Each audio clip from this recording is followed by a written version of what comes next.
حضرت حرم بن حیان رحمت اللہ تعالیٰ علیہ فرماتے ہیں میں حضرت اویس کرنی کو ڈھونڈنے چل پڑا.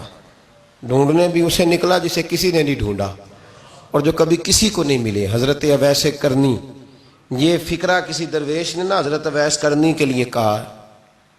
یہ فکرہ پورا فیٹونی پہ آتا ہے. اسی کسی دے کچھ نہیں جے لگ دے تے نہ کوئی ساڈا دردی، کوئی جرانہ نہیں، کوئی دوستانہ نہیں. حضرت اویس کرنی کا مزار بھی کنفرم نہیں کہ کدھر ہے.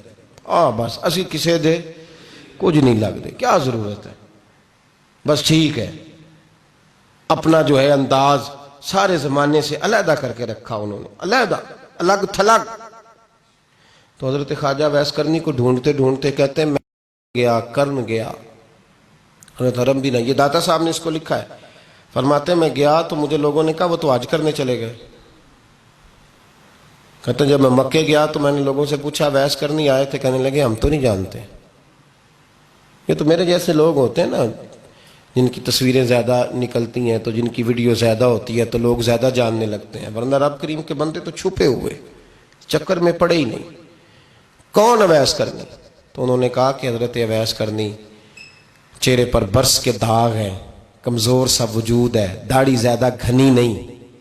جب حالات بتائے تو کہنے لگے اس طرح کا ایک شخص آیا تھا، اس نے طواف کیا تھا. پہلے بھی دنیا کرتی ہے پر جب اس نے کیا ہے نا تو اس کے طواف نے وہ خود بھی رویا ہے اور بھی بڑے روئے ہیں. وہ جب حجر اسود پہ آیا ہے تو رنگ بدلتا دیکھا ہے. کہا وہ کدھر گئے؟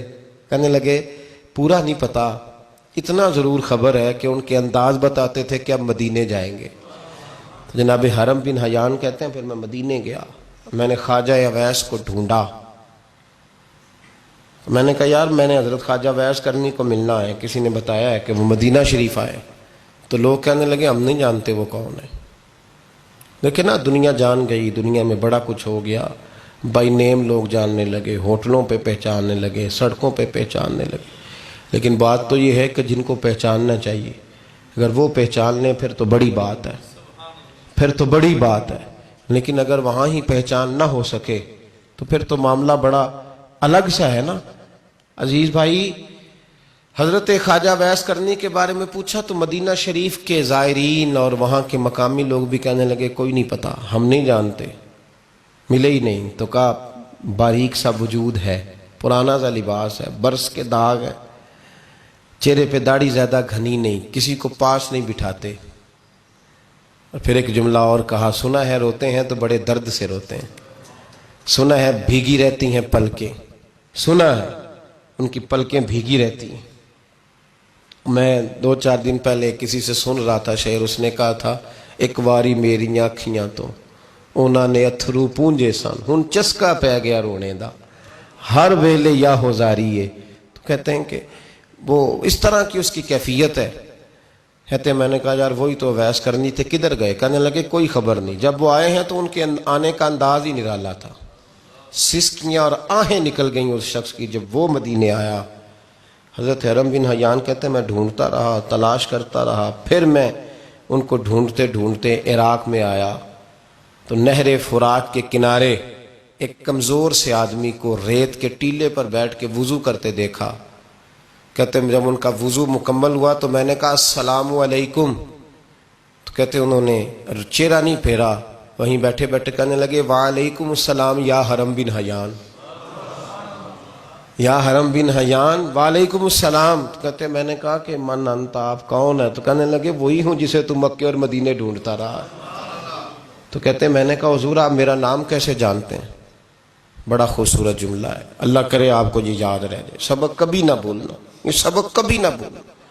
بابا صاحب کے مزار پہ گئے تو خالی آ گئے، داتا صاحب گئے تو خالی ایسے ہی چلے گئے. ہم فارغ لوگ تھے، کوئی کام نہیں تھا کہ بابا فرید کی گلیوں میں گھومتے رہے. ہم فارغ تھے کہ 2 بجے حضرت سلطان باہو رحمت اللہ علیہ کی جالیوں کے سامنے کھڑے رہے. ہم کو پتھر چاٹنے والے لوگ تھے کہ آدھی رات بیت گئی اور ہم بزرگان کرما والا شریف کھڑے رہے. یہ کیسے ہو گیا کہ محدث اعظم کے مزار پہ کھڑے رہے؟ ایسے ہی کوئی بات تھی؟ حضرت اویس کرنی بول کر فرمانے لگے، کہنے لگے کیا کہا تو نے کہ میں تجھے کیسے جانتا ہوں؟ فرمانے لگے تو مجھ سے پیار کرتا ہے، عارف تو روحی من روحی کا، میری روح تیری روح کی جاننے والی ہے. یہ روحوں کا رشتہ ہے، یہ خطا نہیں جایا کرتا. عرفت روحی من روحی کا، میری روح تیری روح کو جانتی ہے. یہ کیسے ہو گیا؟ کوئی ایسے لوگ تھے تو اتنی جگہ مجھے تلاش کر آیا اور میں تجھے جانوں نہ؟ یہ کیسے ہو سکتا ہے؟ یہ کیسے ممکن ہے؟ تو ڈھونڈتا رہا گلی گلی اور میں کہوں کہ میں تجھے جانتا نہیں. فرمایا حرم بھی نہ جان میں، ہاں میں دعا کرتا ہوں اللہ کی بارگاہ میں کہ رب کریم مجھے اور تجھے جنت میں اکٹھا کر دے. کہتے ہیں جب انہوں نے یہ دعا کی تو وہ چل پڑے. میں نے کہا حضور کہاں جا رہے ہو؟ فرمانے لگے میرا پیچھا نہ کرنا، میں کسی اور منزل کا مسافر ہوں، اور جس رستے میں چل رہا ہوں نا ان منزلوں پہ ساتھ نہیں کسی کو لیا جاتا. یہ میری اپنی ذاتی منزل ہے، اس میں پاؤں پہ چھالے ذرا سخت ہوتے ہیں. ہر آدمی کا کام نہیں یہاں چلنا، تو مجھے تنہا رہنے دے اور مجھے اپنی مرضی سے چلنے دے. کہتے میں نے منت کی تو کہنے لگے بس تو نے جد و جہد بڑی کی تھی تو تیرے ساتھ ملاقات کر لی، تجھے پہچان لیا، تیرے ساتھ بات کر لی، ورنہ میں کہہ چکا ہوں اسی کسے دے کچھ نہیں لگ دے. اسی لیے میں نے حضرت غالباً امام شورانی رحمۃ اللہ علیہ کے حوالے سے پڑھا ہے کہ قیامت کے دن جب حضرت ویسے کرنی جنت میں جائیں گے تو ممکن ہے اس وقت بھی لوگوں کو دیدار نہ کرایا جائے، بلکہ امام شورانی کہتے ہیں اللہ 70,000 فرشتے ان کی شکل کے پیدا فرمائے گا اور ان کے جھرمٹ کے اندر چھپا کے انہیں جنت میں داخل کرے گا. ملاقات کس سے ہوگی؟ صرف انہی سے ہوگی جن کے لیے انہوں نے زندگی گزار دی. یا خدا سے ملیں گے یا مصطفیٰ کریم سے ملیں گے. یہ بھی لوگ تو محبت کریں. صالحین کا پیار، نیک لوگوں کی محبت، صالحین کی محبت رستہ آسان کرتی. کوئی شک نہیں کہ زمانے میں سارے لوگ اچھے نہیں ہوتے، برے لوگ بھی آئے ہیں مارکیٹ میں، ہوتے ہیں، لیکن 2 4 5 10 بروں کو لے کر کے اچھوں کی محبت چھوڑ دیں گے، نیک لوگوں کا ذکر چھوڑ دیں گے، ان کا پیار چھوڑ دیں گے، ان کا تذکرہ پڑھنا چھوڑ دیں گے، ان کے پاس بیٹھنا چھوڑ دیں گے. گزشتہ دور میں جو بادشاہ بھی نیک ہوئے نا وہ بھی صالحین کی محبت کی وجہ سے نیک ہوئے. اورنگزیب عالمگیر اگر کچھ بہتر ہوئے تو اس لیے کہ ملا جیون نیک آدمی سے محبت کرتے تھے. محمود غزنوی کی بہتری کا سبب یہ تھا کہ حضرت سیدنا ابو الحسن خرقانی کے پاس جایا کرتے تھے. صالحین کی محبت نے بادشاہوں کے رخ بدلے، بادشاہوں کے. ان لوگوں کو پیار تھا تو حالات جہانگیر بادشاہ جایا کرتا تھا خواجہ اجمیر کے آستانے پر، تو لوگ کہتے ہیں کہ بڑے سخت دنوں میں بھی ہم اس کی آنکھوں میں آنسو دیکھا کرتے تھے. درد والی جگہ پہ جاتے تھے نا لوگ تو درد مند ہو جاتے. اس لیے صالحین کا پیار کبھی نہ چھوڑے، کبھی نہ چھوڑے. میرے بھائی کپڑوں پہ مٹی پڑ جائے نا تو کپڑے دھوئے جاتے ہیں، اتار کے پھینکے نہیں چاہتے. چیزیں غلط ہو جائیں تو گرد جھاڑی جاتی ہے. اس نظام کو چھوڑا. صالحین کا پیار کبھی نہ چھوڑنا، کبھی نہ چھوڑنا. رب کریم کے بندوں کی محبت اللہ تبارک و تعالیٰ کے قریب کرے گی آپ کو. اللہ کے بندوں کی محبت آپ کے اندر جلوے پیدا کرے. اور اگر آپ ان کو پڑھیں گے، میں جب پاک پتن شریف جاتا ہوں یا کسی مزار پر میں کھڑا ہوتا ہوں نا تو وہ جو حالات پڑے ہوتے ہیں نا ان بزرگوں کے وہ سامنے آتے ہیں کہ یہاں خواجہ نظام الدین محبوب الہی تشریف لائے. دیکھیں نا اگر کوئی بندہ سوچے تو ہو سکتا ہے کہ اس کا کلیجہ پھٹنے کو آئے جب خواجہ نظام الدین صاحب کہتے ہیں کہ جو باب جنت ہے نا بابا فرید صاحب کا، کہتے ہیں ایسے ہی باب جنت نہیں. فرماتے ہیں جب بابا صاحب کا وصال ہوا تو بابا صاحب وہیں لیٹے ہوئے تھے جہاں آج ان کی مزار ہے، اور ان کے سرانے بالکل جس جگہ کو لوگ باب جنت کہتے ہیں وہاں میں نے رسول پاک کو کھڑے ہوئے دیکھا ہے. اب کوئی آدمی حضور کی خوشبو محسوس، اس کا ایک ارادہ بن گیا نا کہ یہاں حضور کھڑے تھے، اس پر کیفیت کیا طاری ہوگی، اس پر انداز کیا ہوگا، اس پر وارد کیا ہوگا، وہ کہاں پہنچ جائے گا 1-2 منٹ کے اندر. تو یہ تو اس وقت ہے جب اس کے محسوسات ہوں گے، جب وہ نظریاتی طور پر اس بات سے متفق ہوگا، جب وہ خوشبو محسوس کرنے کی صلاحیت رکھتا ہوگا. ایک بات عذرائے محبت ہے، کہہ دیتا ہوں کیونکہ سوالات ہوتے رہتے، کہہ دیتا ہوں. اعلیٰ حضرت کے ایک مرید تھے مولانا حشمت علی خان صاحب رحمۃ اللہ، بڑے تگڑے آدمی تھے. جن لوگوں کی پوزیشن بڑی سخت فاضل لوگ ہوتے ہیں نا، اور حاضر جواب 1 منٹ سے پہلے. پاک پتن شریف گئے تو باب جنت سے گزر کے آئے. باب جنت سے کسی ہمارے عالم نے نہیں لکھا کہ جب وہاں سے گزر گیا اب توبہ نہ کرے اور کوئی اچھا عمل نہ کرے تو جنت میں جائے گا. بس یہ کہا کہ ایک دروازہ ہے جہاں خواجہ نظام نے حضور علیہ السلام کو کھڑے دیکھا، گزر جائے کوئی تو الحمدللہ اس کے لیے ایک برکت ہے. لیکن کسی شخص نے یہ نہیں کہا کہ اب وہاں سے نکل کے آ جائے اور معاذ اللہ جھوٹ بولے، جو مرضی کرے اور کہ میں جنتی ہو گیا، یہ معنی کسی بندے نے بھی بیان نہیں کیا۔ ہاں وہاں سے گزر کے آئے، سچی توبہ کرے، بعد میں اپنے اعمال پہ محنت کرے، اللہ اسے برکت عطا کرے گا۔ فرماتے ہیں میں پاک پتن شریف سے ہو کے آیا، رش بڑا تھا، اس کے ایام تھے، تو باب جنت سے گزر کے آیا تو میں بس کی چھت پہ بیٹھ گیا۔